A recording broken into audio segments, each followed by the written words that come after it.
السلام علیکم ورحمۃ اللہ وبرکاتہ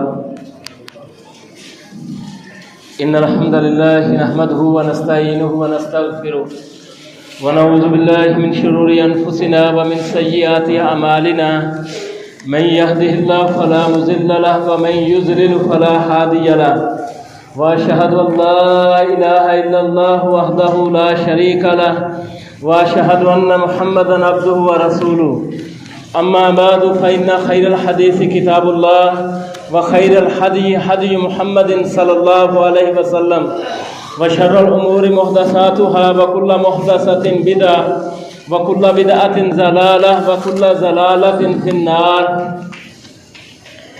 اعوذ بالله من الشيطان الرجيم من حمزه ونفخه ونفثه يا أيها الذين آمنوا اتقوا الله حق تقاته ولا تموتن إلا وأنتم مسلمون يا أيها الناس اتقوا ربكم الذي خلقكم من نفس واحدة وخلق منها زوجها وبث منهما رجالا كثيرا ونساء فاتقوا الله الذي تساءلون به والأرحام إن الله كان عليكم رقيبا يا أيها الذين آمنوا اتقوا الله وقولوا قولا سديدا يصلح لكم أعمالكم ويغفر لكم ذنوبكم ومن يطع الله ورسوله فقد فاز فوزا عظيما حمد و ثنا اللہ رب العزت کے لیے ہے اور درود و سلام ہو محمد رسول اللہ صلی اللہ علیہ وسلم پر۔ محترم بھائیوں، شعبان کا مہینہ چل رہا ہے۔ یہ اسلامی سال کا جو 8واں مہینہ ہے اور 9واں مہینہ رمضان کا مہینہ ہے۔ شعبان کا معنی ہے جمع کرنا اور جدا کرنا، کیونکہ اس سے پہلے جو مہینہ ہے وہ رجب کا ہے اور اس کے بعد رمضان کا مہینہ ہے۔ رجب کا مہینہ حرمت والے مہینوں میں سے ایک مہینہ ہے۔ اللہ کے نبی صلی اللہ علیہ وسلم کا فرمان ہے کہ زمانہ گھوم پھر کر اسی حالت پر آ گیا ہے جس پر اللہ تعالیٰ نے اس کو پیدا کیا تھا۔ اللہ تعالیٰ نے کس پر زمانے کو پیدا کیا تھا کہ ان عدت الشہور عند اللہ 12 شہرا فی کتاب اللہ یوم خلق السماوات والارض۔ اللہ تعالیٰ کے نزدیک مہینوں کی گنتی 12 ہے اور یہ اس دن سے ہے جس دن سے اللہ تعالیٰ نے آسمان و زمین کو پیدا کیا تھا۔ فرمایا منہا اربعۃ حرم، اللہ نے فرمایا کہ ان میں سے 4 مہینے حرمت والے ہیں، 3 پہ در پہ ہیں، ذی قعدہ، ذوالحجہ اور محرم الحرام۔ ایک مہینہ رجب کا ہے اور اللہ کے نبی صلی اللہ علیہ وسلم کا یہی فرمانا ہے کہ زمانہ گھوم پھر کر آ گیا ہے اس حالت پر جس پر اللہ تعالیٰ نے اس کو پیدا کیا تھا۔ 4 مہینے حرمت والے ہیں، 3 پہ در پہ ہیں اور ایک مہینہ رجب کا ہے۔ یہ رجب کا مہینہ پیچھے گزرا ہے، یہ حرمت والا مہینہ۔ عرب کے لوگ اس مہینے کی اس قدر تعظیم کرتے تھے کہ اگر کسی کا باپ کا قاتل اس کی آنکھوں کے سامنے پھر رہا ہے تو اسے کچھ نہیں کہتے تھے، حالانکہ ان کا پیشہ لوٹ مار تھا، قتل و غارت گری ان کا پیشہ تھا۔ یہ مکے کی سرزمین بنجر ہے، کوئی زراعت کے قابل نہیں تھی۔ رجب کے مہینے کے اندر یہ قتل و غارت لوٹ مار بند کر دیتے تھے۔ شعبان کا مہینہ آتا تو نکلتے تھے، قافلے روانہ کرتے تھے متفرق گروہوں کی شکل کے اندر۔ اور اللہ کے نبی صلی اللہ علیہ وسلم کا اس مہینے کے بارے میں ایک فرمان ہے جو سنن نسائی کے اندر آیا ہے۔ نبی صلی اللہ علیہ وسلم اس مہینے یعنی شعبان کے مہینے میں کثرت سے روزے رکھا کرتے تھے، اتنی کثرت سے رکھتے تھے کہ کسی اور مہینے میں اللہ کے نبی صلی اللہ علیہ وسلم اتنے روزے نہیں رکھتے تھے۔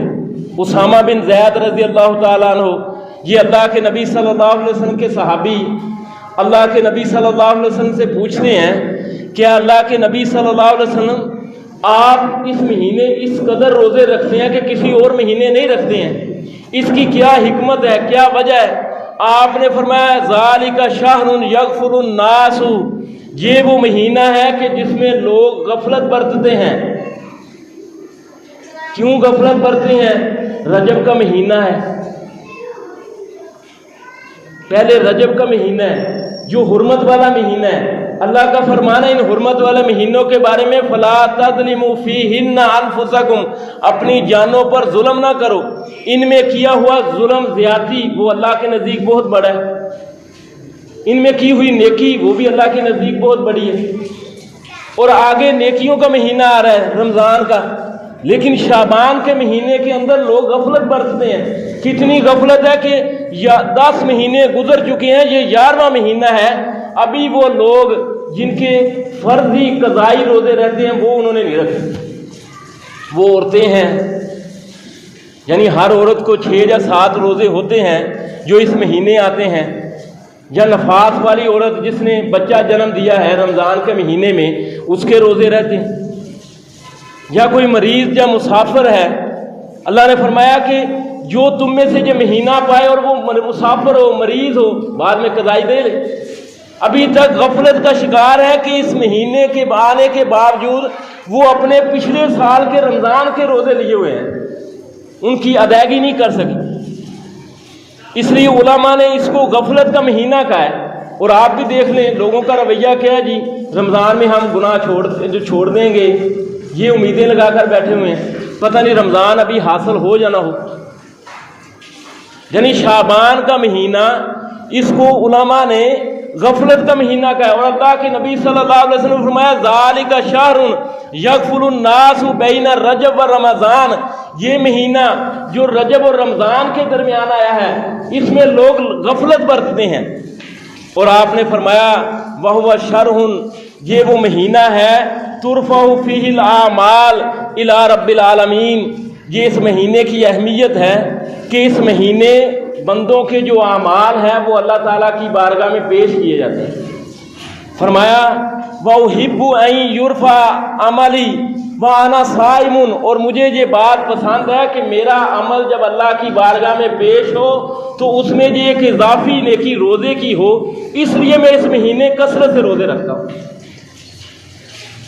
اب آپ دیکھ لیں کہ یہ وہ مہینہ ہے، اس مہینے کی اہمیت کیا ہے کہ اللہ کی بارگاہ میں بندوں کے عمل پیش ہوتے ہیں۔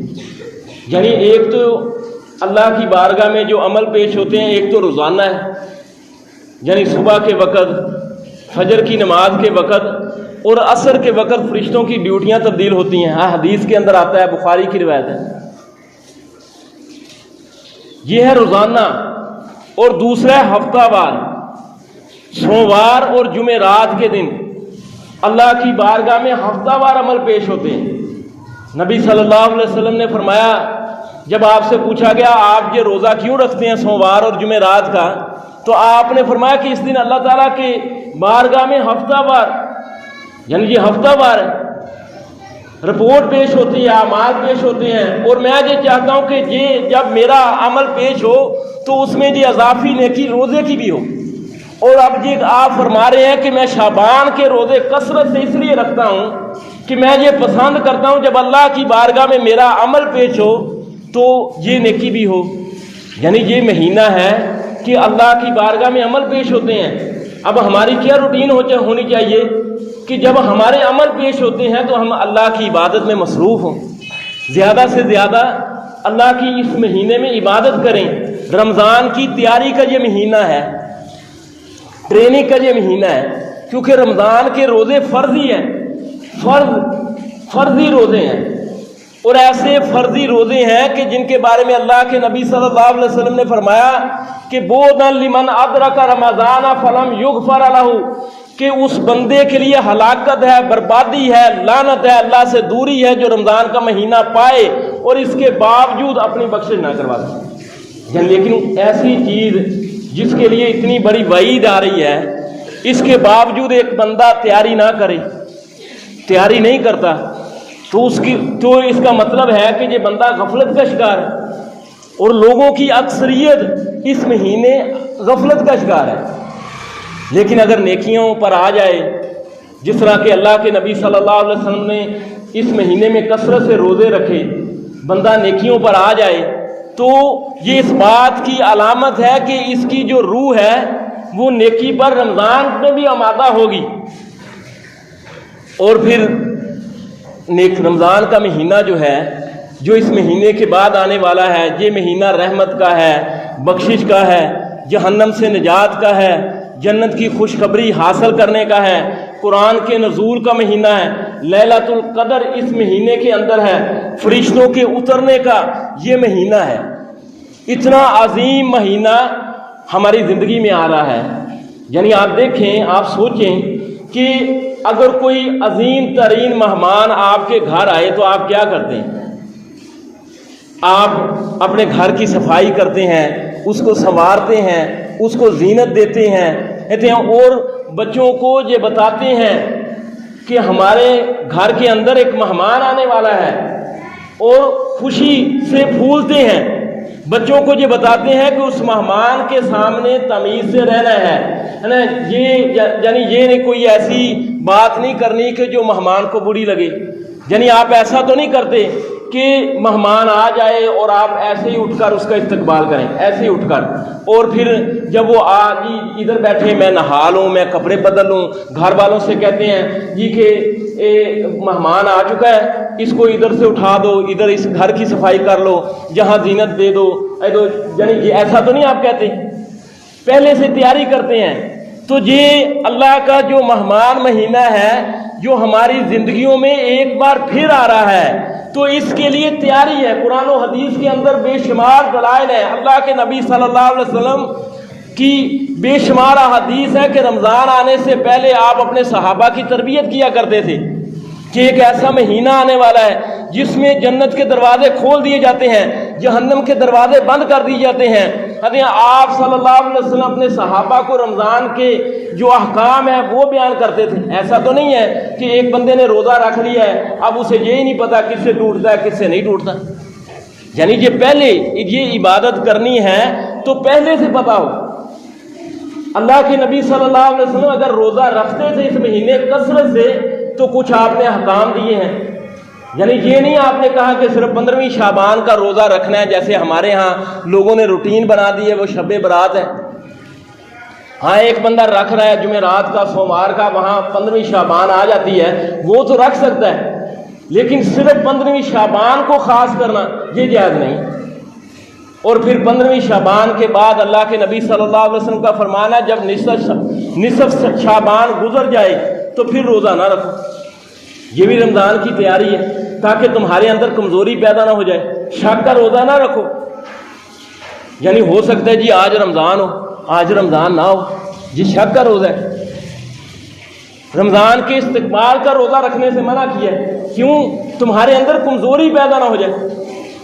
اور روزوں کے احکام جہاں اللہ تعالیٰ نے سورہ بقرہ کے 23ویں رکوع میں بیان کیے ہیں، وہاں اس سے پہلے کچھ تیاری کی بھی باتیں کی ہے۔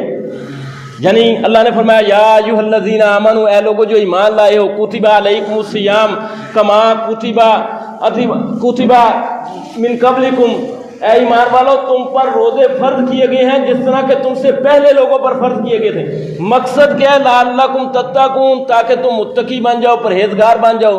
ایک آیت چھوڑ کر اللہ نے فرمایا شہر رمضان الذی انزل فیہ القرآن، رمضان وہ مہینہ ہے جس میں قرآن نازل کیا گیا۔ ھدی للناس، یہ قرآن جو ہے یہ لوگوں کے لیے ہدایت ہے۔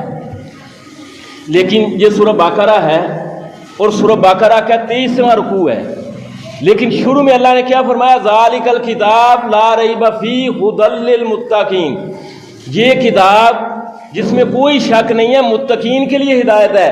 لیکن رمضان میں کے اندر بیان کیا ھدی للناس، یہ لوگوں کے لیے ہدایت ہے۔ قرآن آسمانوں سے آیا ہے، آسمانوں سے نازل ہوا ہے، اور جس طرح بارش آسمان سے اترتی ہے زمین پر برستی ہے، زمین چاہے چٹیل ہو، پتھریلی ہو یا نرم ہو، لیکن اس بارش کو وہی زمین قبول کرتی ہے جو نرم ہوتی ہے، جو اس کا پانی جذب کر لیتی ہے، پھر ہریالی اگاتی ہے۔ ورنہ پتھریلی زمین پر بارش برستی ہے تو وہ اس پانی کو قبول نہیں کرتی۔ قرآن کو وہی لوگ یعنی جب رمضان کے اندر وہی لوگ قبول کریں گے، فائدہ اٹھائیں گے جنہوں نے پہلے سے تیاری کی ہوگی۔ تیاری کیا کی ہوگی کہ اس کو سمجھنے کی۔ جب قاری صاحب قرآن پڑھیں گے تراویح کے اندر تو اسے پتہ چل رہا ہوگا کہ اللہ کیا فرما رہا ہے۔ جنہوں نے اس بات کا ارادہ کر لیا کہ ہم نے قرآن سے فائدہ اٹھانا ہے۔ اللہ نے فرمایا والذین اذا ذکروا بآیات ربہم، جن لوگوں کے سامنے ان کے رب کی آیات تلاوت پڑھی جاتی ہیں، انہیں رب کی آیات کے ساتھ نصیحت کی جاتی ہے، لم یخروا صما وعمیا، تو وہ اندھے بہرے بن کر سجدوں میں گر نہیں جاتے۔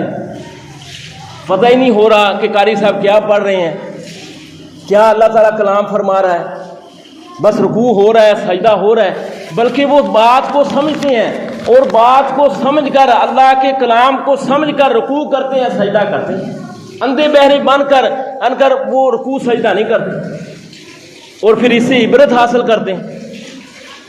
یعنی اگر ایک بندہ یہ تیاری کر لے کہ اس رمضان میں نے ایک پارہ ایسا تیار کرنا ہے کہ جب قاری صاحب تراویح کے اندر پڑھیں گے یا نماز کے اندر پڑھیں گے تو مجھے سمجھ آئے گی کہ میرا رب مجھ سے کیا کہہ رہا ہے۔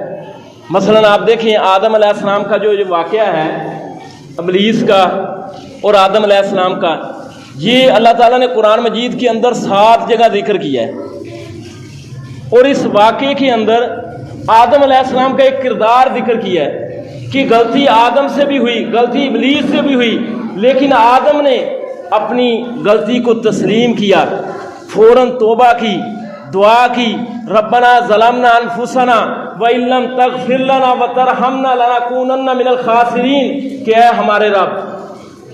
ہمارے رب، یعنی ربوبیت کا واسطہ دیا، اپنے گناہ کا اعتراف کیا، ہم نے اپنی جانوں پر ظلم کیا، اپنے حال کو بیان کیا کہ اگر تو نے معاف نہ کیا تو ہم گھاٹا پانے والوں میں سے ہو جائیں۔ اب ایک بندہ غلطی پر غلطی کر رہا ہے لیکن اس کا رویہ آدم جیسا ہے تو اللہ تعالیٰ سے یقیناً امید ہے کہ اللہ تعالیٰ اس کو معاف کر دے، کیونکہ غلطی اس کی فطرت کے اندر ہے۔ لیکن اگر ایک بندے کا رویہ وہ ابلیس کا ہے، اپنی غلطی کو غلطی نہیں مان رہا اور آگے سے الزام دوسروں پر دھر رہا ہے کہ اس کی وجہ سے غلطی ہوئی، تو اس کی معافی کی کوئی گنجائش نہیں۔ قرآن مجید کے اندر موسیٰ علیہ السلام کا ذکر سب سے زیادہ آیا ہے، موسیٰ علیہ السلام کی قوم کا فرعون کے دربار کے اندر۔ یعنی یہ واقعہ ہمیں کس بات کی نشاندہی کر رہا ہے کہ اللہ تعالیٰ سے اللہ تعالیٰ اپنے بندے کو ہر حال میں کافی ہو جاتا ہے، ہر حال میں کافی ہو جاتا ہے، اور اس کی ایسی جگہ سے مدد کرتا ہے جہاں سے اسے گمان بھی نہیں ہوتا۔ مثلا آپ دیکھیں کہ موسیٰ علیہ السلام کے پاس لاٹھی تھی، اللہ نے فرمایا ما تلک بیمینک یا موسیٰ، اے موسیٰ تیرے ہاتھ میں کیا ہے؟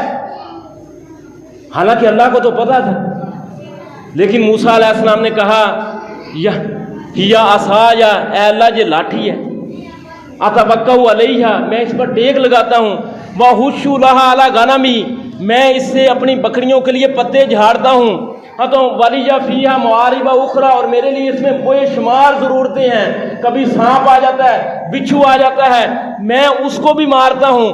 تو یعنی اندھا بندہ جو ہوتا ہے وہ اس لاٹھی کے ذریعے راستہ بھی تلاش کر لیتا ہے، میرے لیے اس میں بے شمار ضرورتیں ہیں۔ اب موسیٰ علیہ السلام سے اللہ نے یہ پوچھا کہ تیرے ہاتھ میں کیا ہے؟ جواب تو یہ تھا کہ میرے ہاتھ میں لاٹھی ہے، اور اللہ کو بھی پتا تھا۔ یعنی جس طرح ہم بچے سے کلام کرنے کے لیے پوچھتے ہیں کہ یہ تیرے پاس کیا ہے، نظر بھی آ رہی ہے۔ اللہ تعالیٰ بڑی عظیم ذات ہے۔ موسیٰ علیہ السلام کے دل کے اندر اللہ کی عظمت تھی، خوف تھی، بات کرنے کی ہمت نہیں ہو رہی تھی، لیکن جب اللہ نے کہا کہ اے موسیٰ تیرے ہاتھ میں کیا ہے، تو موسیٰ علیہ السلام کے دل کے اندر شوق پیدا ہوا کہ یا اللہ یہ میرے ہاتھ میں لاٹھی ہے، میں اس سے اپنی بکریوں کے لیے پتے جھاڑتا ہوں، ٹیک لگاتا ہوں۔ یہ لاٹھی آپ دیکھیں کہ اللہ تعالیٰ نے موسیٰ علیہ السلام کی اس لاٹھی کے ذریعے قدم قدم پر مدد کی ہے۔ جادوگروں کے مقابلے میں ان کو شکست دینے میں اس لاٹھی کا کردار ہے، فرعون سے بچاؤ کے لیے سمندر کو پھاڑنے میں اس لاٹھی کا کردار ہے۔ جب بنی اسرائیل کے لوگوں کو پانی کی ضرورت پڑی تو اللہ نے فرمایا کہ لاٹھی مار، 12 چشمے جاری ہوئے۔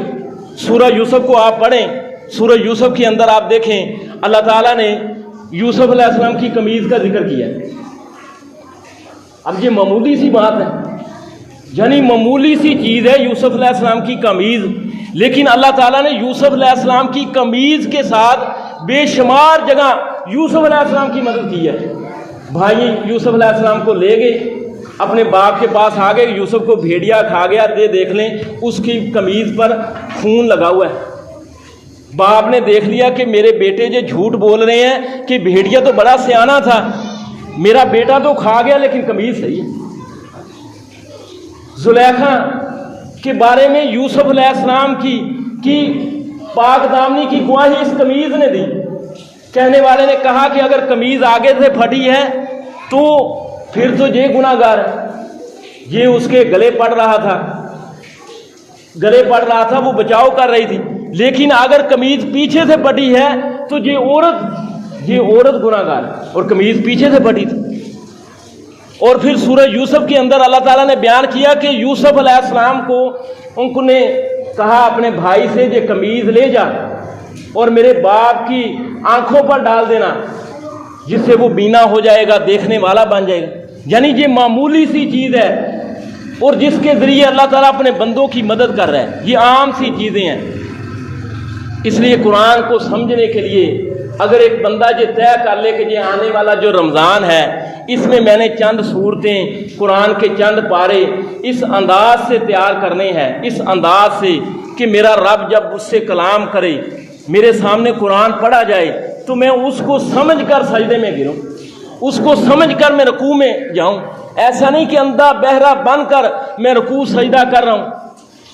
اور جہاں سورہ فرقان کے اندر عباد الرحمن، رحمان کے بندوں کی اللہ نے صفت بیان کی ہے کہ رحمان کے بندوں کے سامنے جب قرآن کی آیاتیں پڑھی جاتی ہیں اور ان کو نصیحت کی جاتی ہے تو وہ اندھے بہرے بن کر رکوع سجدہ نہیں کرتے بلکہ سمجھ کر کرتے ہیں۔ تو رمضان کی یہ تیاری ہے شعبان کے مہینے میں کہ ہر بندہ ایک ہدف مقرر کرے۔ سورہ توبہ کی آیت دیکھیں، سورہ توبہ کی 46 نمبر آیت ہے کہ اللہ نے فرمایا وَلَوْ أَرَادُوا الْخُرُوجَ لَعَدُّوا لَهُ عُدَّةً۔ یہ منافقین کے بارے میں نازل ہوئی تھی، یہ سورہ توبہ کی آیت منافقین کے بارے میں نازل ہوئی۔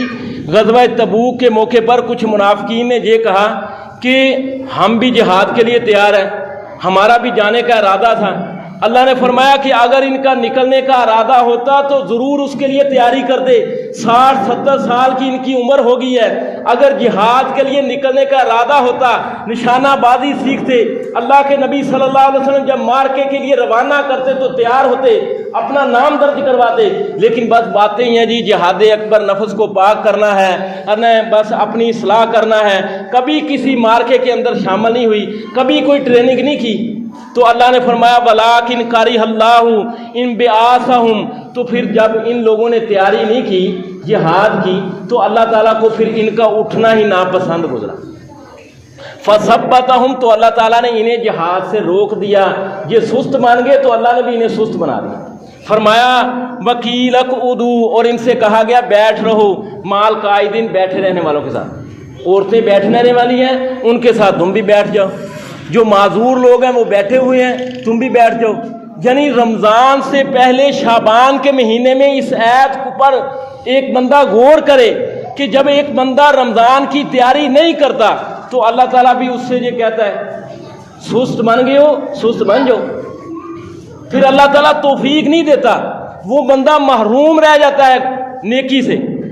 اب آپ دیکھ لیں جو بندہ تیاری نہیں کرے گا تو وہ محروم رہ جائے گا۔ وَلَوْ أَرَادُوا الْخُرُوجَ لَعَدُّوا لَهُ عُدَّةً، اگر ان لوگوں کا رمضان میں نیکیاں کمانے کا ارادہ ہوتا، بخشش حاصل کرنے کا ارادہ ہوتا تو ضرور اس کے لیے تیاری کرتے، لیکن ان لوگوں نے تیاری نہیں کی۔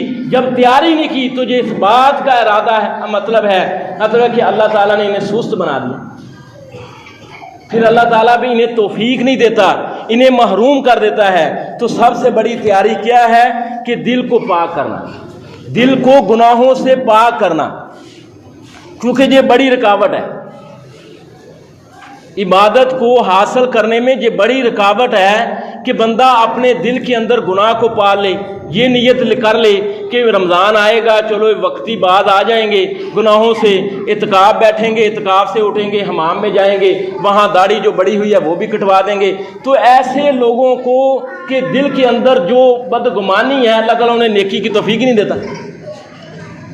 پہلے دل کو گناہوں سے پاک کرنا ہے۔ حسن بصری رحمہ اللہ کا قول ہے کہ جو گناہ گار ہیں وہ اللہ کے نزدیک ذلیل ہو گئے۔ اگر وہ عزت والے ہوتے تو اللہ تعالیٰ انہیں گناہوں سے بچا لیتا۔ عزت کیسے اللہ کے نزدیک حاصل کرنی ہے، ایک مقام کیسے حاصل کرنا ہے؟ اللہ کی اطاعت کر کے، اس کی فرما برداری کر کے۔ جب بندہ اللہ کی اطاعت کر کے، اس کی فرما برداری کر کے ایک مقام بنا لیتا ہے تو پھر اللہ تعالیٰ اسے عزت دیتا ہے، اسے گناہوں سے بچا لیتا ہے۔ یہ حسن بصری رحمہ اللہ کا قول ہے۔ اور نبی صلی اللہ علیہ وسلم کا کیا فرمانا، طوبی لمن وجد فی صحیفتہ استغفارا کثیرا، اس بندے کے لیے جنت میں ایک مقام ہے، توبہ، اس بندے کے لیے جنت میں یہ ایک مقام ہے جو کل قیامت کے دن اپنے نامہ اعمال کے اندر کثرت سے استغفار پائے، کثرت سے استغفار پائے۔ یہ نہیں اللہ کے نبی نے فرمایا کہ 100 بار کرو، 1000 بار کرو، نہیں، کثرت سے کہا ہے۔ جب ایک بندہ کثرت سے گناہ کرتا ہے تو کثرت سے وہ استغفار بھی کرے، یعنی جب تم کثرت سے گناہ کرتے ہو تو کثرت سے استغفار کرو، اللہ کے نزدیک اخلاص کے ساتھ توبہ کرو۔ مجاہد عبداللہ بن مسعود رضی اللہ تعالیٰ عنہ کا شاگرد تھا، ابو یحییٰ نے ان سے شکایت کی گناہوں کی۔ انہوں نے کہا کہ گناہوں کی شکایت کرتے ہو تو پھر ممہا کہا ہے، ممہا ربڑ کہا ہے، ربڑ کو کہتے ہیں، یعنی مٹانے والی چیز کیا ہے؟ یہ استغفار جو ہے یہ گناہوں کو مٹا دیتا ہے۔ رمضان کے مہینے کے اندر عائشہ رضی اللہ تعالی عنہا نے اللہ کے نبی صلی اللہ علیہ وسلم سے پوچھا کہ اللہ کے نبی صلی اللہ علیہ وسلم، یہ لیلۃ القدر جو 1000 مہینوں سے بہتر ہے، یہ اگر میں پا لوں تو پھر مجھے کون سی دعا کروں؟ تو اللہ کے نبی صلی اللہ علیہ وسلم نے فرمایا تو دعا کر، اللہم انک عفو کریم تحب العفو فاعف عنی، اے اللہ تو عفو ہے، تو عفو کو پسند کرتا ہے، تو مجھے معاف کر دے۔ عفو کیا ہے؟ وہ ذات جو مٹانے والی ہے، درگزر کرنے والی ہے۔ یعنی یہ قرآن کے اندر، احادیث کے اندر اللہ کے لیے ایک نام ہے غفار، اللہ غفار ہے، تو اس سے بخشش طلب کرو، وہ گناہوں کو ڈھانپ دیتی ہے۔ مغفر کہتے ہیں وہ فوجی کی ٹوپی جو سر کو ڈھانپ دیتی ہے۔ عفو کہتے ہیں اللہ عفو ہے، وہ مٹا دیتا ہے، سرے سے گناہوں کو مٹا دیتا ہے۔ ایک بندے نے گناہ کیے، سرے سے مٹا دیتا ہے۔ تواب ہے، اللہ تواب ہے۔ کلو بنی آدم خطاء و خیر الخطائین التواب، آدم کی ساری اولاد خطا کار ہے، اور بہترین خطا کار وہ ہے جو توبہ کرنے والے ہیں۔ اللہ بھی تواب ہے، بندہ بھی تواب ہے۔ اللہ تواب کیسے ہے کہ بندہ جب اللہ کے گناہ کرتا ہے تو اللہ تعالیٰ اپنی نظر رحمت پھیر لیتا ہے۔ جب اللہ تعالیٰ اپنی نظر رحمت پھیرتا ہے اور بندہ گناہ کر کے اللہ سے دور ہو جاتا ہے، پھر بندہ توبہ کر کے پلٹتا ہے تو اللہ تعالیٰ بھی اپنی نظر رحمت پلٹا لیتا ہے۔ اللہ بھی تواب ہے، بندہ بھی تواب ہے۔ تو توبہ کرنے والے کے جو جرائم ہوتے ہیں یہ اس کی آنکھوں کے سامنے ہوتے ہیں، جب وہ ان کو یاد کرتا ہے ان گناہوں کو تو اسے تکلیف دیتے ہیں۔ اسی وجہ سے قرآن کے اندر ان گناہوں کو، یہ جو گناہ ہے ان کو قرآن کے اندر جرحن کہا گیا ہے۔ جرحن کہتے ہیں زخم، یہ ہمارے زخم لگ جاتا ہے، ہو جاتا ہے تو ہم پھر کیا کرتے ہیں؟ دوا لگاتے ہیں تاکہ آرام آ جائے۔ تو یہ گناہ جو ہوتے ہیں یہ دل پر زخم لگاتے ہیں، دل پر، اور اس کا علاج کیا ہے؟ استغفار کرنا، توبہ کرنا۔ قرآن مجید کے اندر اللہ نے فرمایا ام حاسب الذین انا، کیا وہ لوگ، ان لوگوں نے سمجھ لیا ہے اجترحوا السیئات، جنہوں نے زخم لگائے ہیں دل پر سیئات کے، جنہوں نے سیئات کے، ان نجعلہم کالذین آمنوا، کیا ہم ان لوگوں کی طرح کر دیں گے جو ایمان لائے، جنہوں نے نیک عمل کی؟ تم کیسے فیصلے کر رہے ہو؟ تو ہمیں اللہ تعالیٰ کی بارگاہ میں قدم قدم پر توبہ کی ضرورت ہے، وقت کے ضیاع پر، اللہ تعالیٰ کی نافرمانیوں پر، شکر کی قلت پر، یعنی یہ ہمیں اللہ تعالیٰ سے بار بار استغفار کرنا ہے اس مہینے کے اندر۔ توبوا الی اللہ جمیعا، اللہ نے فرمایا کہ اللہ کی بارگاہ میں سب کے سب توبہ کرو۔ ایھا المؤمنون، اے ایمان والو، لعلکم تفلحون، تاکہ تم کامیاب ہو۔ کامیابی کے لیے توبہ ضروری ہے، اور پھر اس کے ساتھ ساتھ یہ جو رحمت والا مہینہ آ رہا ہے رمضان کا مہینہ، اس سے پہلے ہمیں کچھ ایندھن بھی چاہیے۔ وہ ایندھن کیا ہے کہ اللہ کی رحمت کا ہم اللہ سے سوال کریں کہ اللہ ہمیں رحمت دے دے۔ جس کو اللہ کی رحمت مل گئی اس کو نیکی کی توفیق مل گئی۔ اللہ نے فرمایا ولولا فضل اللہ علیکم ورحمتہ، اگر اللہ کا فضل نہ ہوتا، اس کی رحمت نہ ہوتی، لتبعتم الشیطان الا قلیلا، تو تم سب کے سب شیطان کے پیچھے چل دیتے۔ یہ اللہ کی رحمت ہے کہ تم سب کے سب شیطان کے پیچھے نہیں چلے۔ اب آپ دیکھیں وہ بندہ جو حیران ہے، بعض اوقات بندے پر ایسا ٹائم آتا ہے کہ بندہ حیران رہ جاتا ہے کہ مجھے کیوں نہیں توبہ کی توفیق مل رہی۔ وہ سوچتا ہے یہ میرا کام ہو جائے، فتنوں کا دور ہے، پھر میں خالص مسجد میں بیٹھوں گا، نمازیں شروع کروں گا، تو وہ اللہ تعالیٰ سے رحمت مانگے۔ سورہ رحمان کو دیکھ لیں، اللہ نے فرمایا الرحمن علم القرآن خلق الانسان علمہ البیان۔ رحمان وہ ہے جس نے انسان کو پیدا کیا، انسان کو قرآن سکھایا، انسان کو بیان سکھایا، یعنی انسان کی پیدائش اور انسان کو تعلیم دینا یہ اللہ کی رحمت کا اثر ہے۔ ہر نعمت جو ہے فَبِأَيِّ آلَاءِ رَبِّكُمَا تُكَذِّبَانِ، ہر نعمت جو بندے کو ملی ہے یہ اللہ کی رحمت ہے۔ جنت جو ہے یہ اللہ کی رحمت ہے۔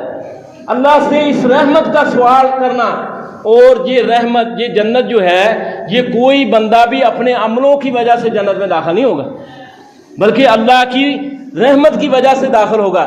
بلکہ نبی صلی اللہ علیہ وسلم سے صحابہ نے سوال کیا، اے اللہ کے نبی صلی اللہ علیہ وسلم آپ بھی؟ آپ نے فرمایا ہاں، اللہ کی رحمت مجھے گھیر لے گی۔ یعنی صحابہ نے جو سوال اس لیے کیا کہ اللہ کے نبی صلی اللہ علیہ وسلم آپ تو ساری رات اللہ کی بارگاہ میں قیام کرتے ہیں، آپ کے پاؤں مبارک سوج جاتے ہیں، تو کیا آپ بھی اپنے عملوں کی وجہ سے جنت میں نہیں جائیں گے؟ آپ نے فرمایا ہاں، اللہ کی رحمت مجھے گھیر لے گی۔ تو اللہ تعالیٰ سے شعبان کے مہینے میں ہمیں سوال کرنا چاہیے کہ اللہ ہمیں رحمت دے دے، ہم پر رحمت کے اللہم انی اسألک مفتح لی ابواب رحمتک، ہمارے لیے رحمت کے دروازے کھول دے۔ جب رحمت کے دروازے کھل جاتے ہیں تو اللہ تعالیٰ روزوں کی بھی توفیق دے دیتا ہے، اللہ تعالیٰ نیکیوں کی بھی توفیق دے دیتا ہے۔ اس کے ساتھ یعنی ایک بندہ مریض کی عیادت کرے، 70,000 فرشتے جو ہیں، جو کسی مسلمان مریض کی عیادت کرتا ہے 70,000 فرشتے اس کے لیے رحمت کی دعا کرتے ہیں۔ نماز پڑھ کر آپ بیٹھ جائیں، ذکر اذکار کریں، فرشتے دعا کرتے ہیں اللہم اغفر لہ ورحمہ، اے اللہ اس پر رحم کر، اس کو بخش دے۔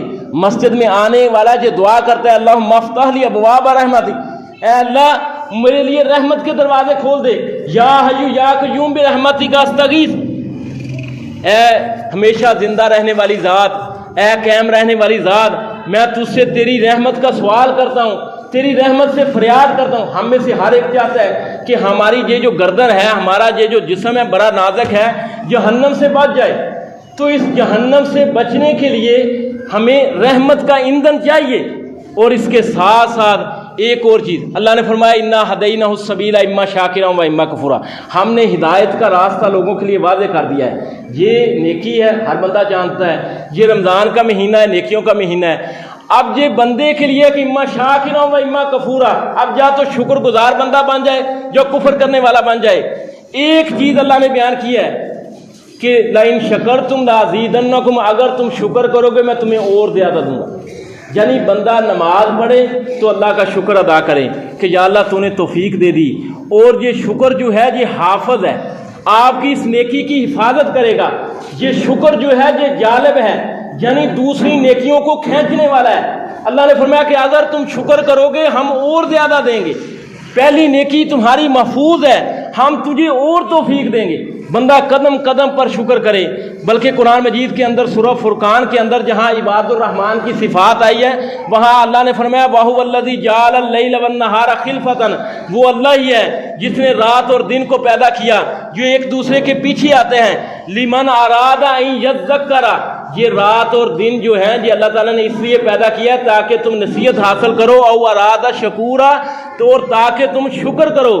یعنی ایک بندہ یہ جان لے کہ کوئی چیز بھی ایک حالت میں نہیں رہتی، کبھی بندہ چاہتا ہے نیکی کرنا، کبھی چاہتا ہے نیکی کم کرنا، یہ بندے کی حالت میں تبدیلی ہے، ایک حالت میں قائم نہیں رہتا ہے۔ اب بندہ شکر کرے اللہ کا کہ میں رات میں ہوں یا دن میں ہوں. اگر اس کا رات کا کوئی عمل رہ گیا ہے، کوئی نیکی رہ گئی ہے، تو دن میں پوری کر لے، کیونکہ یہ وقت پھر اسے نہیں آنے والا. وقت یہ ایک ہی بار ملتا ہے. اگر دن میں کوئی نیکی رہ گئی ہے تو رات کو کر لے. اللہ نے فرمایا یہ رات اور دن کے نظام کو پیدا کیا اس بندے کے لیے جو نصیحت حاصل کرے اور اس بندے کے لیے جو شکر کو اپنائے. تو یہ شکر جو ہے یہ اللہ تعالیٰ نے بنایا ہے حافظ، نیکیوں کی حفاظت کرتا ہے اور زیادہ نیکی کو طلب کرتا ہے. لئن شکرتم لازیدنکم، اگر تم شکر کرو گے میں تمہیں اور زیادہ دوں گا. اللہ تعالیٰ سے دعا ہے کہ وہ ہمیں رمضان کو پانے کی توفیق عطا فرمائے اور اس کو میں زیادہ سے زیادہ نیکیاں کر کے مغفرت کو حاصل کرنے والا ہمارے لیے بنا دے. سبحان ربک رب العزت عما یصفون وسلام علی المرسلین والحمد للہ رب العالمین.